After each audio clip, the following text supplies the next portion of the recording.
Hey everybody, my name is Dominic and I'm with PowerSlap News. Joining me today is Alex Asbury from PowerSlap, Road to the Title. Alex, how are you? Good, man. How about you? I'm good. I'm a little nervous. Thank you for joining us on such short notice. So I apologize if I'm a little stuttery. I'm still getting used to this. I've interviewed a few PowerSlap fighters before. You're my third, so thank you so much for giving us the time. Yeah, no problem, man. I appreciate you reaching out. PowerSlap is actually blowing up very quickly. I know the ratings say otherwise, but when I look on social media, the Twitter, the TikToks, the Reddit, there tends to be a lot more traction, especially now that we're leading up to the first ever live event. What are your thoughts on the future of the sport? I think the sport is headed in the right direction, man. When Dana picked it up, I think he picked it up at the peak position of it because the sport was already doing millions and billions of numbers already overseas and just on YouTube. So when Dana picked it up and made it professional, I think he's gonna do the same thing the UFC did. Yeah, I agree with you. I think PowerSlap, I think we're at the cusp of something that could be massive, just like the UFC. On that note, just like the UFC, in the beginning of the UFC, we saw rule changes come in quite rapidly. Things like fighting with a gi, different type of wrestling shoes that were off and on. I've been seeing a lot of debate, and I've asked all the other fighter this, and it's very interesting because everyone seems to go back and forth. Height versus weight. What do you find is more important in this sport? Is it more important to be the heavier guy or the taller guy? Honestly, it's hard to say because I'm still kind of figuring out what works, even with just the way I take a slap or the way I deliver one. It's still stuff I'm trying to figure out. But honestly, I think being the heavier guy makes a difference. Like with the weight classes, if you're at the top of the weight class, you got the advantage because it only takes 6 pounds of pressure on the chin Mhm. to body out. So the heavier guys got the advantage, I think. The argument seems to be now that we've seen a lot of the fighters do the kind of like bend down with the knees, coming up an explosion is a bit of an advantage versus the taller fighter having to slap down doesn't get that type of like burst. But maybe it is still new that isn't the correct way to do things. Well, you would think that you would think that if the taller guy had the advantage, it would be because of gravity. You know, he's coming from higher, bringing it down. It can go either way. It can go Mhm. either way.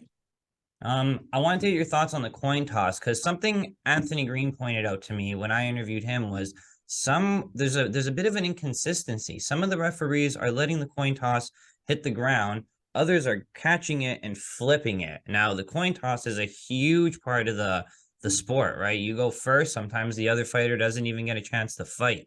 What are your thoughts on those inconsistencies? So we should just be letting it hit the ground, or we let the referees decide? Well, me personally, as far as the coin toss goes, I'm one of those guys who's like, even if I win the coin toss, I may defer, just because I don't know that there's too many guys that can really put me out. Like, it's not too many guys in my weight class that can put me out, so I may defer. But I think it's like you said, there's a lot of rule changes and a lot of things that are getting.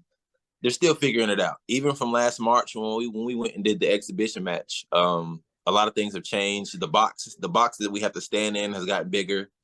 Uh, the referee changes, the catcher changes. There's a lot of stuff that everybody's still trying to figure out. So I think with the consistency with the coin toss, it's something that they're gonna figure out. I think they're gonna pick one referee and let that guy be the guy, and he's gonna. I think because with the consistency again, it goes with just people. Like people do have different habits, so I definitely think maybe it makes a difference though, because if it hits the ground, it's more time it spends. So I don't know. It's I think it's something they're gonna figure out though. It's still work in progress. One thing I want to press you on that I heard you say right there was the possibility of choosing to go second. That when I've spoken to everybody else, everyone else says absolutely not. No way do you go second. And now here you are saying, is there a little bit of strategy? Is it a mind game, or is it you're that confident in the chin that hey, I can take that one, and now he's off his game? Yeah, that's it's a little bit of both. It's a mind game because when we get the coin toss, we're standing in front of each other, and I look at it and I defer, it's always, I've done it twice. It's always a surprise. It's always mind blowing. They can't believe it. And neither time have I been put to sleep on that first slap. So it is definitely also a confidence thing at this point. I do have, coming from boxing, I've taken a lot of left hooks, a lot of right hooks, you know, so a slap doesn't feel like anything really. So that's going to bring me into my next question, and probably my biggest question I think of the interview, because it seems to be the biggest topic in PowerSlap, is the public view this as one of the most barbaric things on TV. Now, I look at this and I look at just UFC last night, right? We see fighters go out and they get followed up 3, 4, 5 blows sometimes before the referee stops it. PowerSlap is 3 blows. I was telling other fighters, we see these other people climb mountains, no ropes, jump a helicopter with a skateboard. Like, as long as you got a Red Bull logo on, you could die. That's okay. But a PowerSlap fighter agrees to 3 slaps, and Twitter loses their mind. Like, what do you have to say about the actual damage as somebody who's taken the left, taken the right in boxing? I first want to say the internet has been filleting us. They have been cooking us, and it's all based on that, you know, CTE, or it's they're gonna get brain damage. And but honestly, man, I have I've my first 4 pro fights. You know, I lost my first professional boxing fights, to on a like a TKO type thing, right? Um, a lot of boxers take hundreds of punches in one fight. You know, I watched the after slap with Dana White this last episode, and he was talking about the same thing. He was saying some boxers take 400 or 500 punches a fight. You know, and that's really damaging because, you know, the ref isn't going to stop a fight, but you're going to take those 500 punches if you're going to go 12 rounds. You know, so this is a 3 round thing, one slap around. Like, it's not that bad. I've been hit a lot harder by stronger people. Yeah, no, we saw last night, like, you, to your point of the referee not stopping it, we saw a towel get thrown last night in UFC, right? I forget what the fighter was, but the coach threw the towel, right? The Yeah. referee isn't going to stop it. There's a lot of punishment that's taking. And to everyone's defense, I think it's the fighter's right to choose what sport they wish to compete in, right? Whether that be combat sports, whether that be the skeleton luge, right? Like, you mess that up and you're paralyzed, right? But I say, your life, you do what you want to do, follow your passion, skydiving, whatever it want to be when it comes to these extreme sports, right? Yeah, I just don't put a talk down on us because it's like we're professional athletes also. A lot of us guys came from MMA, boxing, or whatever it may be. We all have professional fight background. This is just another avenue for us to make it. This is, you know, this is a professional thing. Yeah, I think that's another great point to say, is you guys are athletes. This is a sanctioned sport now in Nevada. So there are rules, regulations. This isn't just picking up people at the mall and saying, "Hey, do you guys want to slap each other?" Right? Right. I wanted to ask you, so March 11th coming up, you versus Paul. What are your thoughts on the fight? Well, okay, so Paul is actually he's actually a cool friend. You know, I actually reach out. We actually talk a lot. And when he fought Slap Jesus, he had reached out to me, and, you know, he let me know. He was like, "Yeah, man, Slap Jesus has got a hand on him." And then, like, a week after that, I got a call from the producer saying that Paul was going to be my fight. So I called him and we talked, and it's going to be a good fight. But I actually did talk to him a few days ago, and I don't know if I'm supposed to say this, but I'm sure it's okay because they're going to announce it anyway. But Paul actually can't fight this March 11th. He can't fight. They gave me a new guy though. I'm going to Okay, be fighting Andrew Provost. Andrew Provost. Have Fought, we seen him in the house? yes, he was in the house. He fought Jewel, I believe. Okay, okay. Okay, okay. I think I'm picturing him now. He's the ball guy. I think he's from Manhattan. Yeah, yeah. So he's stepping in. Yeah, he's stepping in and he's taking Paul's place. And I think whenever he fought Jules, he broke his hand on the first slap. Oh, yes, you're right. You're right. You're right. Yeah, It was on the top of the head, if I yeah. remember. Yep, yep, That's you're right. So they gave me him, and honestly, I don't think he's gonna stand. I don't think he's gonna stand up to me, bro. Like he doesn't seem like the type. Even when we were at the when we were in Vegas, this last time around, he was only there as an alternate. Like, you know, so I'm not really too worried about him. And I got some information from some of the other slappers that he's not a good guy. So Well, I was gonna ask, is it hard to fight a friend? But it sounds like you don't have to fight a friend anymore. Does this make it a lot easier? it makes it more interesting. Because either way it goes, like Slap Jesus is a good friend too. We since way back in March, like we go way back. We've been talking since then. But I still want my rematch because my lip got cut in our first fight, and I didn't even get to slap him a second time. So he knows I want my rematch. But no, I think slapping against a friend makes it funner.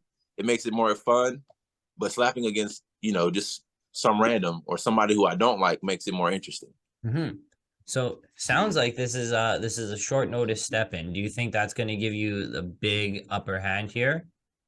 Um, I don't know that it will, honestly.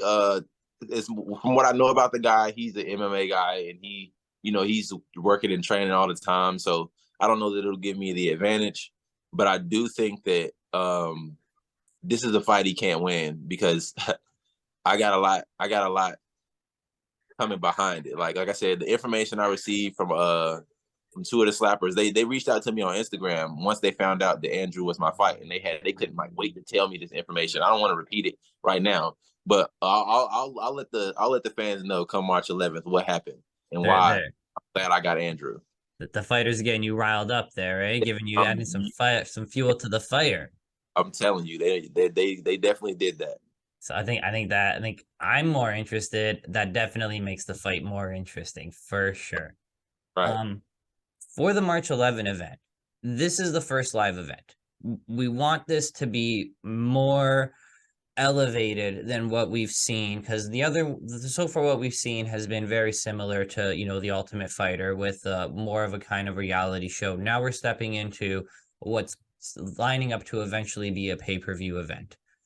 right. Do the fighters get to see more of a walkout, kind of Vaseline up, chalk up? Are we going to see a lot more of that? Have they asked you guys kind of like, what's your walkout song? Do you guys get to WWE it up? Are you going to come in with an elephant or some craziness? Like, what's the walkout play? Well, they are actually giving us creative control over our walkout. They let us pick the song or if we want somebody to bring us out or any of that. So I actually decided I make music, so I decided to play one of my own songs. You know, That's uh, good. it's gonna be a lot more like electrifying. It's gonna be a lot more exciting. I know the guys are coming with a lot more personality, and it's gonna be a vibe, man. It's gonna be crazy. So are now I gotta ask, right? Are you playing the song? Are you coming out singing your own walkout? Well, I'm gonna say performing on the walkout for like the first pay-per-view event. I'm gonna Okay, okay. yeah, I'm gonna save that. So I'm Well, just well, gonna play. I'm gonna perform it a little bit while I'm walking out. we're gonna build up to the live performance. Definitely. See that this first time around, I just want people to know, like, I make music also. You know, so I of course being an athlete that's first, fighters first, but my hobby is making music. That's awesome, man. You were saying you were at work right now doing the Yeah. DJ gig. Yeah, I actually DJ. Yeah, at a hookah lounge in Kannapolis, North Carolina. That's awesome. Thanks for taking time out of work to talk to us, man. I don't know if I said that yet. Yeah, no problem, man. We're just hanging out, me and the staff, so we're good. Creative control. That's a big change considering how when Dana was trying to build up UFC, he didn't want the big flashy walkouts. He didn't want it to replicate kind of the WWE. He wanted to keep it as like this is professional combat sports. I personally like the jazzing it up, adding to it because there isn't so much actual combat to this sport. I think you do need a little bit of that. Let's build it up with a walkout. Let's drag it up a little bit. Let's build up a little bit of anticipation.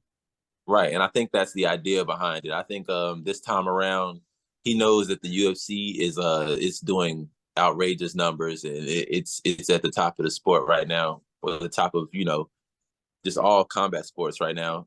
So I think that the idea behind giving creative control to the fighters or to the slappers with their entrances is just like, you know, this sport has a lot of traction. There's billions of people watching. You know, they like the theatrics. They love Slap Jesus. You know, they love all the fun stuff about it. And they also, like, everybody I've talked to, I've had a lot of people recognize me and walk up to me. Everybody I've talked to, they all say the exact same thing. It's so entertaining. It's such an entertaining thing to watch. So I think that's the idea behind it. They're just giving us a lot more freedom. No, that's awesome, man. I think that's going to actually really elevate your personal your presence, because people are going to see everyone's personality a little bit more. We get to know the fighters a little bit more in this very short time that we're building this up, right? How do you see in the future where we're 20 years from now, it's the Slap Hall of Fame? Who's the first 4 fighters from the house right now? Who's getting indicted? Slap Hall of Fame. Slap Hall of Fame. I'm not gonna lie to you, bro. I got my 4 picks right now, and I'm not even gonna put myself on the list because I didn't technically get into the house because of my 30-day suspension after fighting Waylon Frost. So I won't even put myself on the list. But my 4 picks definitely Slap Jesus. Definitely Isaiah. Yep. Definitely Isaiah. Yep. Static AJ Hintz. Yep. And Vernon McCarthy. Those guys, I think they're gonna go down and slap. And now I really want to say one more guy, but you know, top 4. But if I can get an alternate, I'd say Rob Perez, One Eye Wolf. Really?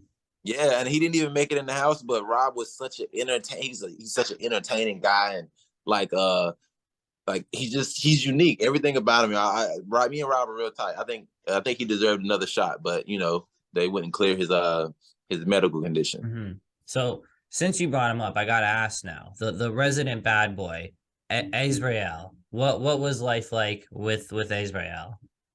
I honestly, I didn't get to spend much time with him. We did kick it a little, like, for a couple days. I didn't actually get to see that side of him, though, the side that was in the house, because we didn't do too much drinking before the house. Before the house, we were all staying at a hotel not too far from where the house is at. Okay. So we would all kick it at the pool area or go across the street to the dispensary. But he was a cool guy. I mean, like, so far I hadn't had any issues with him, but after watching this, you know, so because I didn't really get to see it until the rest of the world did. So after watching the show, you know, I'm like, I don't think it's really anything wrong with him. I think he just shouldn't drink. Yeah. I definitely think the show might have seen a little editing there. They did him a little dirty, right? Talking to some other fighters, they said that he wasn't as bad as maybe the show made him seem. Yeah, no, I mean, it's a good angle, though. I'm not gonna lie. If I was on the show, I would have tried to find an angle too to come in, like, because one of the first things they told us last March was try to always get a soundbite. You know, try to always be like, if you want the people to like you, that's the first step is getting the people to like you, and that's so whether it be in a good way, in a bad way, as long as you know my name, I'm okay with that. So I don't think it's a bad thing the way that they did it. I think it was somebody had to do it. You know, somebody had to be the bad boy in the house. Yeah. So now that you said it, no spoilers. I'm sure you don't want to spoil anything for us. But do you got a soundbite worked up? Are you letting out a mighty roar before the first slap on the first live event, or you got a nice little soundbite? What, you got something cooking?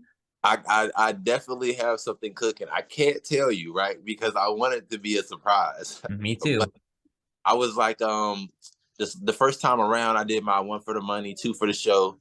You know, just trying to. I just want people to be like, oh, this guy's he's different. But I see what the other guys are bringing now. I see the other guys they're coming with the heat. Like, oh, you know what? I'll never regret myself if I don't say this. I'll never forgive myself if I don't say this. KO Chris is definitely gonna make that Hall of Fame. I gotta give him his flowers because we're in the same division. He's number 1 in my division, and I want him after I take down Slap Jesus. But that's another story. But I think he's gonna go in that Hall of Fame also. He looks like he hits hard from what we've seen so far. He looks like he hits hard. We follow each other on social media. And he posted a picture of him in 2018. Dude was easily 220. Really? Yeah, stocky. Big boy. Yeah. Damn. Okay, I think that's it for my questions. I don't have anything else, but before we go, I want to give you an opportunity to maybe say anything that you want to say, plug any sponsors, let us know if you got a merch store, website, anything like that. What do you want to let the people know here? I'm actually working on some sponsorships now. I do have a sponsor out here in Kannapolis. Shout out to the Art Room. If you need some clothes or some artwork or anything, make sure y'all go to the Art Room in Kannapolis, North Carolina. You can Google it, look it up. I'm also looking for more sponsors and trying to get some interviews like this one. I'm trying to get as much publicity as possible. So y'all can reach me at my email at anaxreligion, ANAX religion @gmail.com. And I appreciate you having me on, man. It was great. Oh, thanks so much, man.